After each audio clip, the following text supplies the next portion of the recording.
आसाराम से जुड़ी बड़ी खबर जोधपुर से आ रही है। दरअसल आसाराम की जमानत याचिका पर आज सुनवाई होगी। मामले की अगली सुनवाई अब 7 अप्रैल को होगी। अपने दर्शकों को बता दें कि सुनवाई हो गई है, अपडेट दे रहे हैं आपको। सुनवाई जमानत याचिका पर हुई और अगली अब जो सुनवाई है वो डेट तय की गई है 7 अप्रैल के लिए। आसाराम को फिलहाल हाईकोर्ट से राहत का इंतजार है। कोर्ट ने कहा है कि आसाराम ने प्रवचन किए हैं तो निश्चित रूप से सुप्रीम कोर्ट की शर्तों का उल्लंघन है। यौन उत्पीड़न के आरोप में आजीवन कारावास की सजा काट रहा है आसाराम। कोर्ट ने आसाराम के वकील से शपथ पत्र मांगा। जस्टिस दिनेश मेहता और जस्टिस विनीत कुमार माथुर की खंडपीठ में इस मामले में सुनवाई हुई। यौन उत्पीड़न के आरोप में आसाराम सजा काट रहा है। राजस्थान हाईकोर्ट में संत आसाराम जी बापू की जो इंटरिम बेल मिली थी 14 जनवरी को, उसको आगे बढ़ाने के लिए हमने एप्लीकेशन लगाई थी। गुजरात हाईकोर्ट ने हमें 3 महीने की इंटरिम बेल हमारी बढ़ाई है और आज इस पर यहाँ जस्टिस दिनेश मेहता जी और विनीत कुमार माथुर साहब की कोर्ट में सुनवाई हुई। कोर्ट ने कहा कि आप शपथ पत्र पेश कीजिए और अगली तारीख 7 अप्रैल की दी है। सिरोही के पिंडवाड़ा में टोल कर्मियों की दबंगई सामने आई है। टोल कर्मियों ने बस सवार लोगों से मारपीट की। उडवारिया टोल प्लाजा पर हाथापाई का वीडियो भी सामने आया है। निजी बस गुजरात की तरफ जा रही थी और बताया जा रहा है कि गुजरात की ये निजी बस है। दरअसल बस को पीछे लेने की बात को लेकर विवाद हो गया था।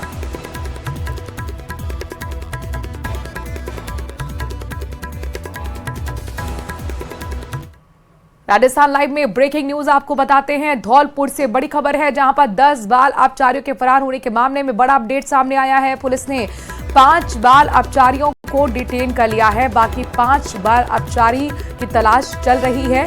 पुलिस ने जिले भर में नाकेबंदी कराई हुई है। जाली काटकर आपको बता दें कि बाल अपचारी रात को फरार हो गए थे। संप्रेषण गृह से 10 बाल अपचारी फरार हुए थे। 12 से लेकर 1 के बीच के रात के वक्त ये बाल अपचारी फरार हुए और इसमें से अब 5 को पकड़ लिया गया है। हालांकि 5 बाल अपचारियों को अभी भी ढूंढा जा रहा है। नाकेबंदी शहर भर में कर दी गई है। धौलपुर में ऐसा ही मामला जनवरी में भी सामने आया था, जब 5 बाल अपचारी फरार हो गए थे। एक बार फिर यहां पर हड़कंप मच गया जब रात के 12 से 1 बजे के बीच 10 बाल अपचारी फरार हो गए। बड़ा अपडेट दे रहे कि इन 10 में से 5 को ढूंढ लिया गया है, 5 को डिटेन कर लिया गया है।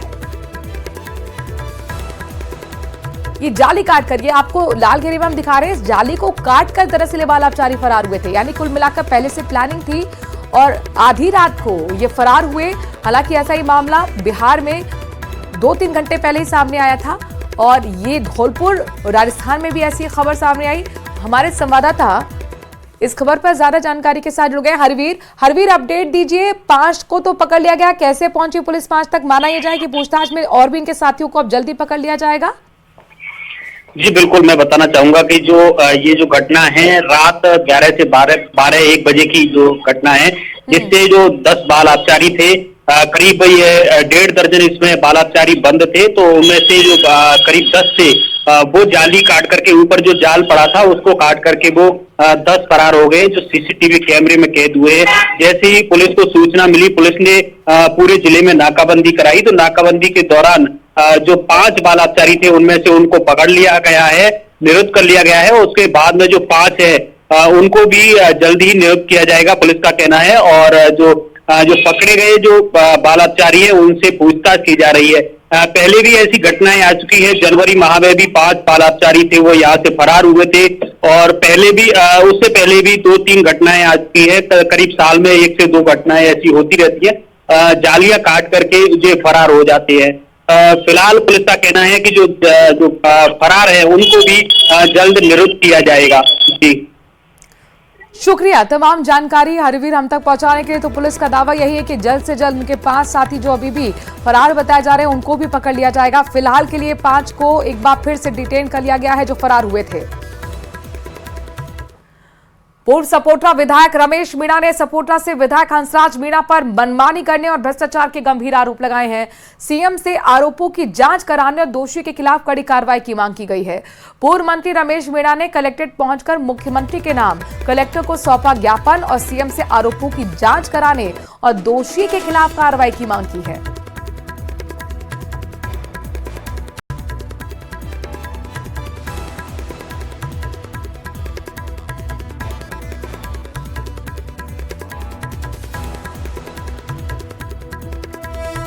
परिवार हैं जिनको यदि समय पर राशन नहीं मिले और नरेगा की मजदूरी नहीं मिले तो निश्चित रूप से वो पलायन कर जाते हैं। तो आज हम देख रहे हैं कि हजारों की तादाद में लोग गांव छोड़कर अपने रोजगार के लिए बाहर चले गए हैं, साउथ साइड चले गए हैं, कोई एमपी चला गया, जहां जैसा मिला। नहीं, इससे पहले जब नरेगा चल रहा था तो लोगों को रोजगार यहीं पर मिल रहा था, तो उनको किसी अन्य स्टेट में रोजगार की जरूरत नहीं थी।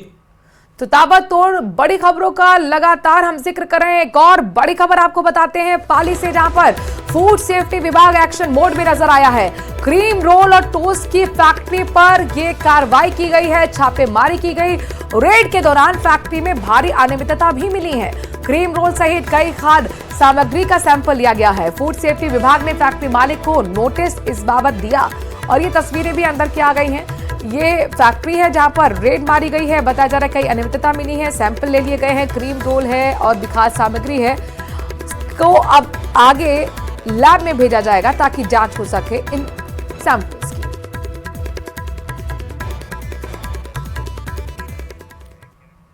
उदयपुर से अगली खबर है, जहां पर फतेह सागर झील में एक युवक के कूदने की घटना से सनसनी फैल गई है। युवक की पहचान जालौर के रहने वाले दिनेश पुरोहित के रूप में हुई है, जो पर्यटक के रूप में उदयपुर घूमने आया हुआ था। प्रत्यक्षदर्शियों के मुताबिक दिनेश बोट की सवारी कर रहा था कि तभी उसने अचानक अपनी लाइफ जैकेट उतारी और झील में छलांग लगा दी। ये देखकर आसपास के लोग और बोट संचालक हैरान रह गए, कुछ समझ नहीं पाए। घटना के तुरंत बाद हालांकि सिविल डिफेंस की टीम भी मौके पर पहुंची, रेस्क्यू ऑपरेशन चलाया गया, लेकिन अब तक शव बरामद नहीं हुआ है। परिजनों को भी उदयपुर के बारे में जानकारी मिल रही कि वो पहुंच चुके हैं। बताया जा रहा है कि दिनेश काम के सिलसिले में बॉम्बे में रहता था, घूमने के लिए उदयपुर आया हुआ था। घटना के पीछे के कारण अब तक साफ नहीं हो पाए हैं। कोई पर्यटक बता रहे हैं बाहर से आया था मुंबई से कल, और शाम को 6:30 बजे जब हमारी टीम में गणगौर फेस्टिवल में लगी हुई थी तब हमारे पास सूचना आई थी कि कोई एक व्यक्ति है जो चलती बोट से लाइफ जैकेट खोलकर अंदर कूद गया है। उसकी सूचना पर हमने अतिरिक्त जाब्ता यहाँ पे बुलाया और कुछ जवान वहाँ से गणगौर घाट से बुलाया और रात को ऑपरेशन चालू किया था। रात को 8:30 बज गई, फिर भी सफलता नहीं मिली। उसके बाद हमने सवेरे 7 बजे वापस ऑपरेशन चालू किया और अभी तक। हालांकि राजकीय नर्सिंग कॉलेज में छात्राओं और छात्रों पर आतंक मंडरा रहा है। आरोप कॉलेज की महिला प्राचार्य के पति पर लगा है। परेशान छात्राएं और छात्र, यहां तक कि अध्यापक भी कलेक्टर के पास गुहार लेकर पहुंचे। छात्रों का आरोप है कि कॉलेज पति जबरन कॉलेज में घुसकर उन्हें परेशान करता है। महिला प्राचार्य संतोष मेघवाल का पति शेषमणि उन्हें गलत निगाहों से भी देखता है। प्राचार्य और उसके पति के खिलाफ शिकायत दी जा चुकी है, लेकिन फिर भी कोई एक्शन नहीं हुआ। कि वो प्रिंसिपल मैम का जो हस्बैंड है वो आता है और वाइवा के टाइम पे आके डिस्टर्ब करता है हमें। और हम लाइक अभी थोड़ा टाइम पहले हमारा प्रैक्टिकल था तो वहाँ पे मैं वाइवा दे रही थी और वो बीच में आ गए थे, तो डिस्टर्बेंस बहुत हुआ था। उनको बिठाया पहले, उनको गुड मॉर्निंग करा बीच में ही, तो वो बहुत ज़्यादा वो होता है, डिस्टर्बिंग है बहुत चीज़ें। गुड मॉर्निंग करने के लिए, उनको विश करने के लिए फोर्स करते हैं और उनका कोई लेना देना है नहीं हमारे कॉलेज से। वो अजीब गलत तरीके से देखते हैं, उनका देखने का तरीका बिल्कुल भी सही नहीं लगता। वो अजीब तरीके से हमें घूरते हैं, इसलिए हम अनकंफर्टेबल महसूस करते हैं। और अगर उनको विश नहीं करो बार बार तो हमें धमकी दी जाती है कि मार्क्स नहीं भेजेंगे, फेल कर देंगे एग्ज़ाम में, जबकि उनका कॉलेज से कोई लेना देना नहीं है। यस सर, वहीं बैठते हैं, प्रिंसिपल ऑफिस में बैठते हो और प्रैक्टिकल टाइम पे रील्स देखते रहते हैं, तो वो बहुत अजीब हो जाता है। पढ़ाई वाली जगह पे ऐसे रील्स देखना थोड़ा अजीब है। सर वो वाइवा के टाइम पे बताते हैं कि ये बच्चा अच्छा है तो उसके ज़्यादा नंबर भेजती हो मैम, ऐसे भी करती कि ये मुझे गुड मॉर्निंग बोलता है तो इसके नंबर ज़्यादा भेजो, तो वो चीज़ हो जाती है थोड़ी। नहीं कर नहीं पाए क्योंकि वो हमें डराती है कि तुम्हारे मार्क्स कम भेजेंगे, तुम्हारा मैं फॉर्म रोक दूंगी, बहुत ज़्यादा वो करती है, इसलिए फिर हम बोल नहीं पाते थे। एग्ज़ाम फॉर्म के लिए उसने अभी थोड़ा टाइम पहले ही हमें बोला था। सर लगभग 1.5 से 2 साल पहले से इनके मैडम के द्वारा और उनके पति के द्वारा सम्मिलित रूप से हम टीचर्स को, स्टूडेंट्स को नाजायज़ तरीके से परेशान किया जा रहा है। इसके संदर्भ में हमने 3 बार प्रमुख चिकित्सा अधिकारी महोदय को अवगत कराया गया है कि हमको एक बाहरी व्यक्ति की उनकी एंट्री बंद की जाए। इससे हम टीचर फैकल्टी असहज महसूस कर रहे हैं, हमारे अंदर डर की भावना है, क्योंकि वो डायरेक्ट गाली गलौज या धमकी भरे गोली मारने या फिर जैसे छुआछूत वाली बातें आदि करता है। राजस्थान विद्युत संयुक्त संघर्ष समिति के आह्वान पर आज पूरे प्रदेश में एईएन ऑफिस, उपखंड मुख्यालय पर बिजली कर्मचारियों ने निगमों के निजीकरण के विरोध में प्रदर्शन किया। इस क्रम में झुंझुनू में भी बिजली कर्मचारियों ने कलेक्ट्रेट पर प्रदर्शन कर एसडीएम को मुख्यमंत्री के नाम ज्ञापन सौंपा, जिसमें बताया गया कि कई महीनों से निगमों में ठेका प्रथा को बढ़ावा देने के विरोध किया जा रहा है। 7 अप्रैल को जिला मुख्यालय पर प्रदर्शन किया जाएगा। एससी कार्यालय से लेकर कलेक्टर तक रैली निकाली जाएगी। 16 अप्रैल को जयपुर में प्रदेश भर के बिजली कर्मचारी प्रदर्शन करेंगे। जिले के सभी 25 एईएन कार्यालय पर प्रदर्शन किया जाएगा। विद्युत संयुक्त संघर्ष समिति के आह्वान पर आज राजस्थान के सभी उपखंड कार्यालयों में निजीकरण के विरोध में धरना प्रदर्शन व ज्ञापन कार्यक्रम किया जा रहा है। इसी क्रम में आज झुंझुनू जिले के सभी 25 उपखंड सहायक अभियंता कार्यालय में कर्मचारी द्वारा निजीकरण के विरोध में ज्ञापन सहायक अभियंता के माध्यम से अतिरिक्त ऊर्जा सचिव आलोक जी गुप्ता को प्रेषित किया गया है। आज का जो आंदोलन है, वैसा आंदोलन हम पहले भी कर चुके हैं, सरकार को चेता चुके हैं, जयपुर तक प्रदर्शन कर चुके हैं। उसके बावजूद भी अभी हाल फिलहाल में ही फेम मॉडल और जॉइंट वेंचर के नाम पर जो निगम प्रशासन है वो वितरण और उत्पादन को जो ठेके पर दे रहा है, उसके खिलाफ हम बड़ा आंदोलन करने की तैयारी में है। एसपी सांसद रामलीला सुमन के खिलाफ श्री राजपूत करनी सेना के कार्यकर्ताओं ने सड़क पर उतरकर विरोध प्रदर्शन किया है। गंगा सिंह चौक पर प्रदर्शन कर प्रशासन को ज्ञापन सौंपा गया। राजपूत करनी सेना के कार्यकर्ताओं ने रामलीला सुमन की सदस्यता रद्द करने और कड़ी कार्रवाई की मांग की है। तुराना सांगा पर विवादित बयान का मामला थमने का नाम नहीं ले रहा है। लगातार राजस्थान के अंदर कई शहरों में विरोध प्रदर्शन का दौर जारी है। और एक और खबर श्रीगंगानगर से सामने आई है, जहां पर गंगा सिंह चौक पर प्रदर्शन कर प्रशासन को ज्ञापन सौंपा गया है और एसपी सांसद रामलीला सुमन के खिलाफ कार्रवाई की मांग की गई है। श्री राजपूत करनी सेना के कार्यकर्ताओं की तरफ से ये प्रदर्शन किया गया।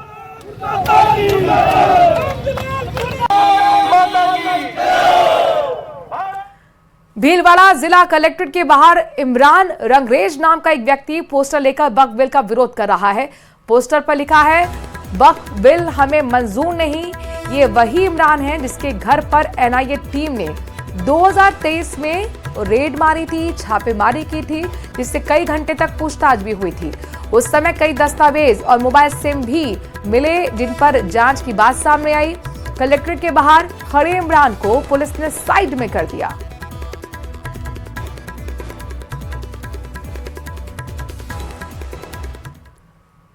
बात अब कोटा की करते हैं। दरअसल कोचिंग सिटी कोटा में अप्रैल की शुरुआत के साथ ही शुरू हो गया है दाखिले का दौर।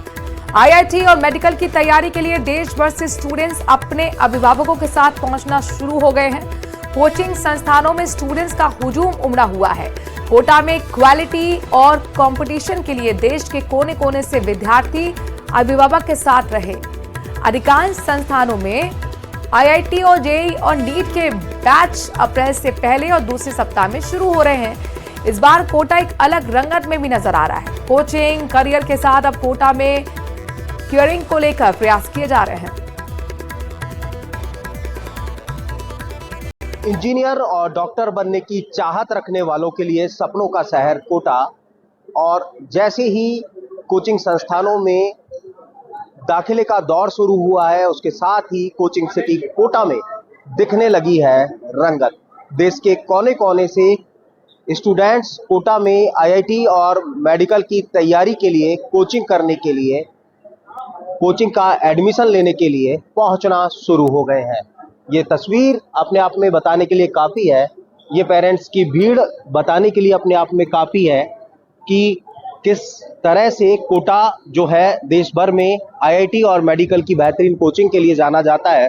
कहाँ से आए हैं अपने बच्चे को लेकर के और क्या उम्मीद के साथ कोटा के अंदर आए? जाना महाराष्ट्र से आए हैं हम। अब कोटा में एक्चुअल में यहाँ पे फैसिलिटी बहुत अच्छी है, बच्चों को रहने के लिए, खाने के लिए, उसके बाद में कोचिंग के लिए जो फैसिलिटी, उसके कारण यहाँ पे ज्यादा डिपेंडेंसी है। कोटा एडमिशन के लिए आए हैं, क्या सपना लेकर के आए हैं कोटा में? जेईई इंजीनियर बनने का सपना लेकर के आया है। कोटा में बहुत अच्छी फैसिलिटीज है, वो कोचिंग वगैरह है, बहुत पहले से अच्छा एस्टेब्लिश्ड है, इसलिए तो कोटा में जो टारगेट लेकर के आए उसे पूरा करके जाएंगे। कोशिश तो यही है। मतलब कोचिंग की फील्ड में एक मतलब आज का जो सिनारियो है उस हिसाब से इसको हब माना ही जाता है।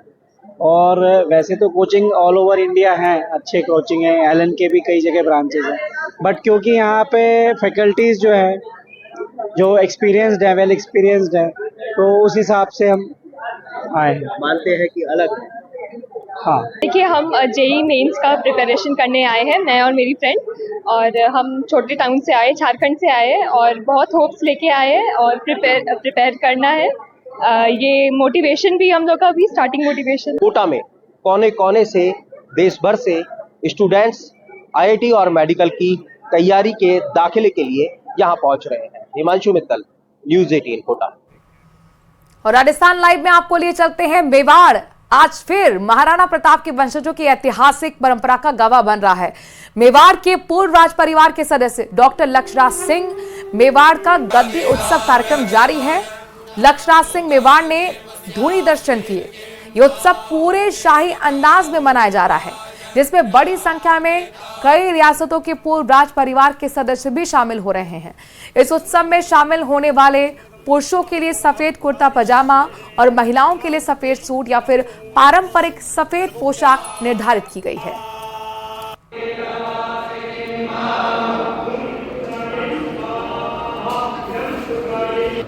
नहीं मतलब ये तो कह सकते हैं, बाहर से तो बता सकते हैं ना।